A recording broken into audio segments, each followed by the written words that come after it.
Pouco sal, pouco potássio, pouco fósforo, pouca proteína, pouca gordura. Então, doutora, se eu tenho doença renal, o que é que eu posso comer?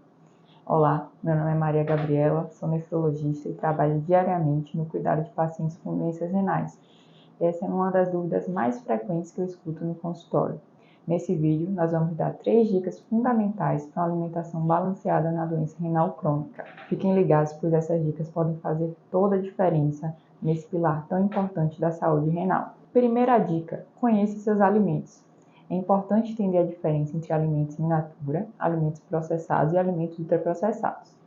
Alimentos in natura são aqueles que a gente consome em seu estado natural, como frutas, legumes, carnes frescas. Já aqueles alimentos que são processados, eles são consumidos depois de algum grau de preparo, tipo alimentos em conservas, tipo pães, por exemplo.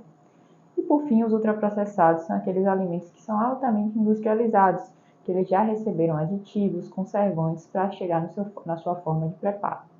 Então, por exemplo, o milho. Quando a gente consome ele in natura, a espiga, de forma assada, a gente está consumindo ele na forma in natura.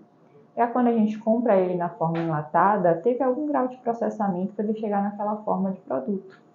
E outro exemplo, por exemplo, é o salgadinho de milho, aquele da embalagem de alumínio que tem os bichinhos na frente.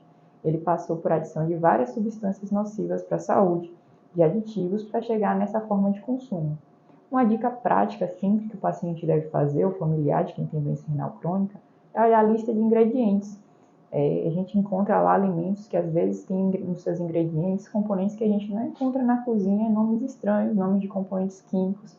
Então, quanto mais componentes químicos tiver na lista de ingredientes, maior o risco dele ser nocivo para a sua saúde. E uma dica adicional: os alimentos que são industrializados e têm esses componentes químicos normalmente são os que têm mais sódio, fósforo e potássio, trazendo um risco para a saúde. Segunda dica, que é uma dúvida super frequente do consultório: o consumo de frutas não é proibido na doença renal crônica.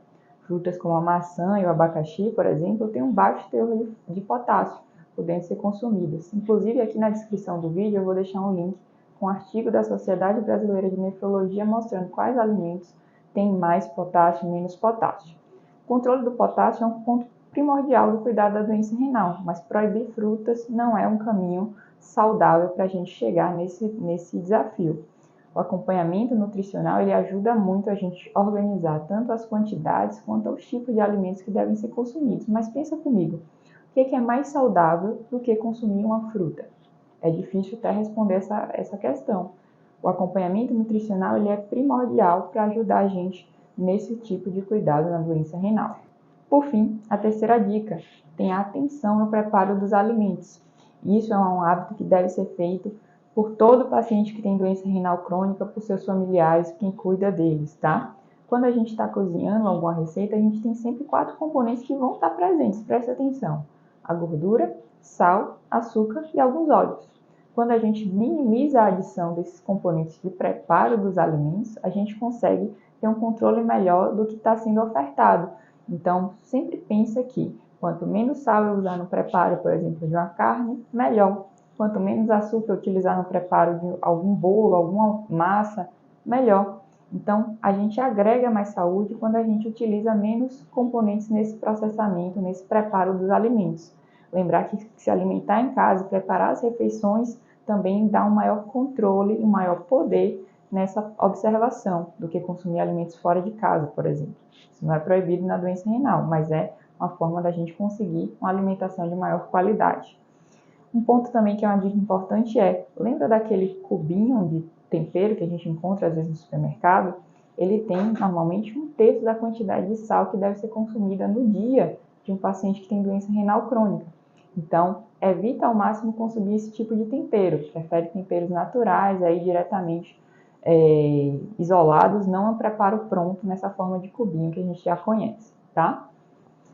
Para a gente concluir, uma dica extra, que na verdade é um pilar fundamental de todo o tratamento da doença renal crônica, seja no paciente que está em tratamento conservador, no paciente que está em diálise, no paciente que está no pós-transplante renal.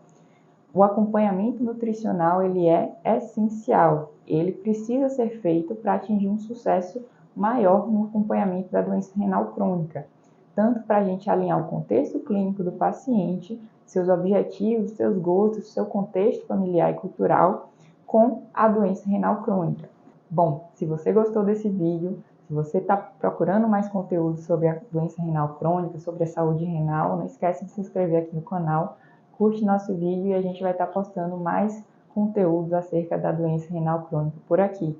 Se ainda ficou alguma dúvida, pode deixar aqui nos comentários que a gente vai responder sua dúvida.